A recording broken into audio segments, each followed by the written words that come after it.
Good morning, good morning, good morning guys. Ayan. Kagigising lang ng lola. Alam niyo naman ang aking oras matulog. Ayan. So, eto. While all my babies, ayan, nandito ako sa aming garahe. Ginawa kong kwarto yung garahe at kulungan ng aking mga baby dogs. Kasi, ayan, nag-aaway-aaway sila lahat sa taas. So, hiniwalay-hiwalay ko. Although, kailangan pa ipaayos yung kabila para iwala yung babae at lalaki.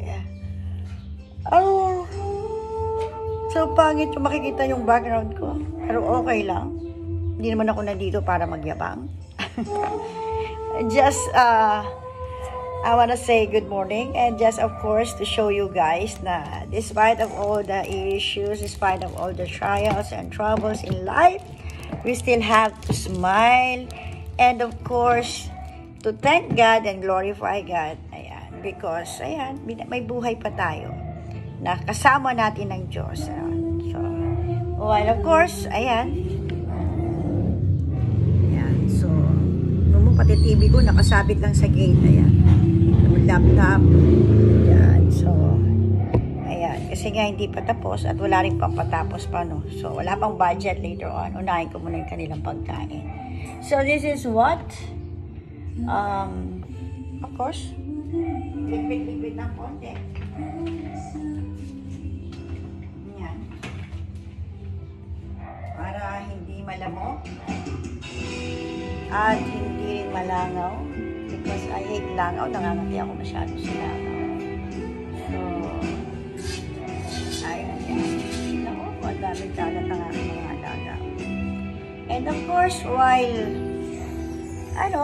praising God, ayan. So, kumakanta, nagpupuri sa Panginoon at nagpapasalamat dahil wala na ako sa walwalahan. Pero mamaya, if I will not be able to be on time to meet them, I'll do it tomorrow. Tapos, magla-live tayo. Siguro, just some, revelation. Since mayan, ako, sabi sa'yo, hindi lahat ng bagay ay maitatago ng pangmatagalan. So, lumalabas na yung mga pinagagagawa ng isa sa ating enemy number. Naku, yun. Basta enemy number, no? Lumalabas ang kanyang kalokohan. Ayan, at ang kanyang kaibigan ay kanyang, ayun, mga niloko, di umano, at ginamit yung mga bagay-bagay ng lalim kaso-kaso na yan, ano? Sandigan sa siya noon, bukas, ngayon. Ay, at kalaman kong sawi, siya ay si Jesus. Sa bawat sandali. Okay, anong oras na? It's 10 o'clock in the morning. Anong date ngayon? November 15 ba? Ayan, so, hindi pa rin ako nagpakita sa GC. Ayan, sila ay nag-good morningan na. And I guess nakalimutan ko yung aking clip sa kotse. So, ayan. So, it's coffee time. Ayan. So, magtitimpla tayo ng kape. So, medyo brewed coffee. Medyo matapang siya. So, hindi naman matapang na pero mas okay kasi to. So, normally, sa dalawa. Para matapang, di ba? Sayang naman kakapit tayo. Wala rin lasa. Tanggabi at kilani sa buhay. Siya noon, bukas, ngayon. Sa dalangin pupunta ako doon kasi nakasaksak yung TV. Tapos dito, mamaya siguro papuntahin ko si Kuyang para ilagay na yung mga ilaw dun sa wala kasi naaasikaso.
Nagising na naman kayo. Matulog, matulog, matulog.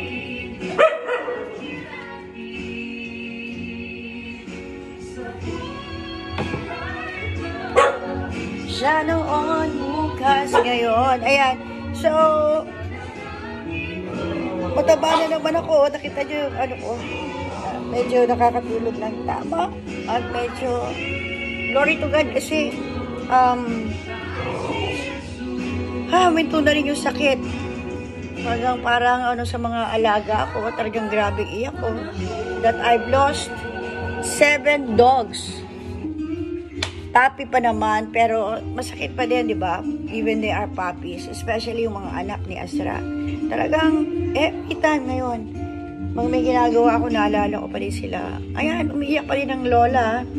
Kasi nga, I love them. Hindi lang yung mga pati yung mga, syempre mga pusa sa labas. Pero pa din, pinapakain pa din namin kahit wala na kaming pambiling pangkain. Kahit na hindi na kumain. Maibigay ko lang sa kanilang lahat, pati ang gamot. Kaya salamat sa Panginoon for the provision. Yan. And syempre salamat sa walang sawang suporta na nanggagaling kay Sandro. No? Hindi man niya na na-appreciate ko yun, but I really appreciated that. Lahat ng ginagawa niya, appreciated yan. And pinagpipray ko pa rin naman lagi na ingatan siya dahil siya nagtatrabaho, no? And at the same time na talagang ibuhos ni Lord yung blessing sa kanya. Talagang dahil siya yung ginagamit ng Diyos, no, to support and to support my pets. Kasi wala naman po talaga nagbibigay sa kanila. Live to, sinasabi ko, tulad ng mga paninira mo, Dragon Boy, at sa iba pang channel ng grupo mo. Yung sinasabi nyo na may ginagamit ko yung mga dogs ko and cats ko sa paghihingi ng pera. Excuse me, I never ask money from anyone, pero kung magbibigay sila, then it's okay. Pero bihira mangyari yun. No? Dahil conviction yan. At syempre doon sa aking isang kaibigan, na patuloy na nagsusupport sa pagkain ng pusa. Ayun.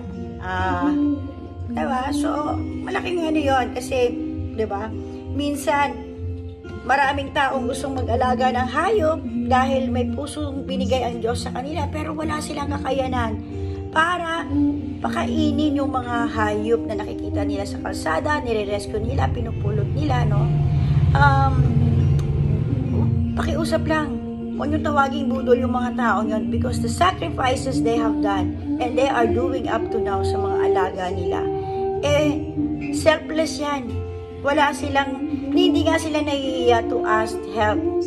Kasi nga, for the sake ng mga to, kasi nandito yan sila, hindi tayo dapat alagaan ng mga aso, pusa, bantayan. Tayo dapat mag-alaga at magbantay sa kanila. Kaya yung mga hindi nagmamahal ng hayop, ng aso, ng pusa, pakiusap lang, huwag na lang kayong manakit. Malaking tulong na yon. Pero para saktan sila, na para sa aming mga rescuer, mahirapan pa kami para maghanap ng pangpabet nila. Yung nagsaboy dyan ng tubig na mainit sa isang aso, I really pray na ikaw din, dadanas ka din ng hirap. Naiyak ako tuloy sa ginawa mo sa asong yun. And until now, I couldn't find that dog.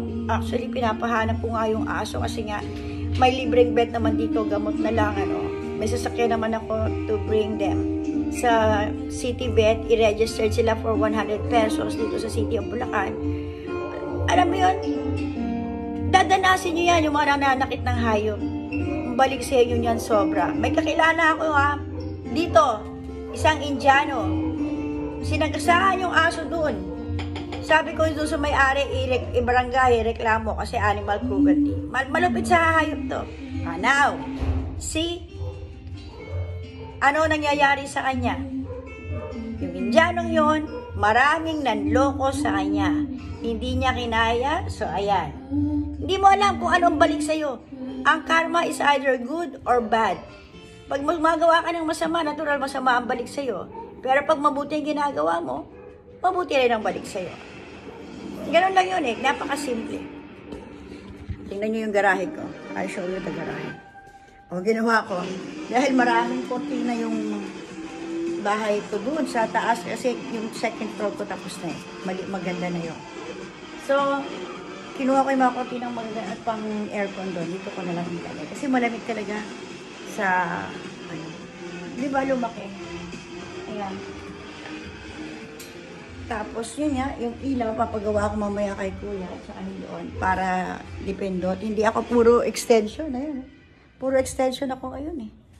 Diba? Maayos-ayos ng konti. Mahirap, malaki ang bahay, malaki ang gastos. Kung walang pang gastos, ang hirap.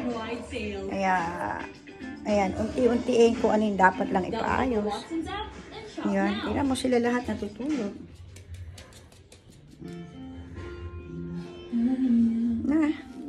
Ako yung taong wala akong kaarte-arte sa katawan. Ako yung taong wala na. Kasi naranasan ko naman na lahat eh. I experienced everything. Dahil sabi nga ni Ate Be, dati ang social mo, mukha kang mayaman. Ngayon hindi na. Wala ka ng social. Sabi ko, Ate Be, hindi ko na iniisip yun. Because for me, tapos na ako sa lahat. I experienced everything. And nothing to boast because wala naman talagang dapat ipagmalaki, no? Dahil unang-una, lahat yan ang galing sa Diyos. Mamamatay tayo, wala tayong dadalhin. Huwag natin ipagmalaki kung anong meron tayo. Hindi yan may pagmamalaki. Pero yung pagtulong mo, pag-aalaga mo sa tao, sa hayop, kahit kanino, malaking impact yun. Kasi pag ikaw namatay, alam mo kung saan ka tutungo. Pero definitely, good things or good deeds will never save us. Only Jesus Christ will save us.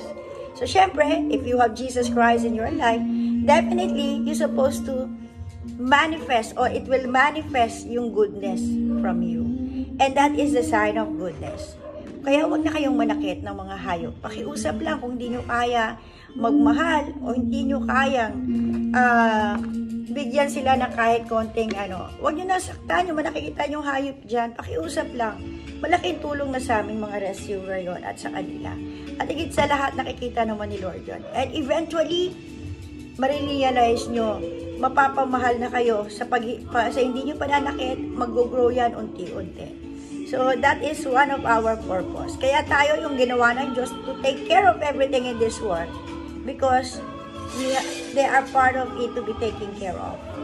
Ayan. So, isang mapagpalang umaga at matagal na akong hindi nakakapag-live because I'm busy. I started at something, no? At alam naman ng lahat kung, lalo na yung mga kaibigan ko dyan, alam naman yung umpisahan ko. And, magpalinis na kayo, tawagan nyo na ako at magpa-repair na kayo ng inyong mga bahay-bahay dyan. Tawagan nyo lang ako ha, for the repair, everything, anywhere, kahit saang sulok ng Pilipinas. Pati yung sabihin nyo lang, kung saan, syempre, Luzon muna tayo, NCR lang muna tayo sa, ayan. So, just give us a call, and pakisupport po yung aming page. I'll give you the page later on. Ayan. Doon sa mga hindi naman, you can message lang siya sa mga uploaded videos ko para mas madali pong hanapin. Sa uploaded videos ko, ayan. May papakita ako demonstration or doon na lang po ilagay kung magpapaservice kayo sa amin. Ayan. Mura lang po. You can afford yung vacuum na may sanitizer na pwede namin i-sanitize yung bed nyo even once a month para sa, diba, sa inyo din yan. And yung sofa nyo na mga pwede po namin yang i-sanitize. And yung mga kortina ninyo, lahat na pwede namin pwede pong i-sanitize yung aming vacuum machine. Ayan, so, thank you so much. And siyempre, to God be all the glory. I'm back being true in Marie. Tapos na yung walwal ko. And now I have to face my real life at the back of the social media. Ayan, so have a blessed day, everyone. And God bless you all. Thank you. Coffee time.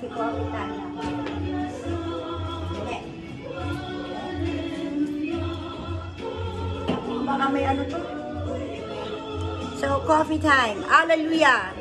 Hindi ko na alam kung ano, di balay kahit na may ano to, tawag to, okay lang, hindi mo kailangan kumita lahat ng videos. Just coffee time na. Wala ako ng coffee. At syempre, the mag. Ito lang, nandito na lahat.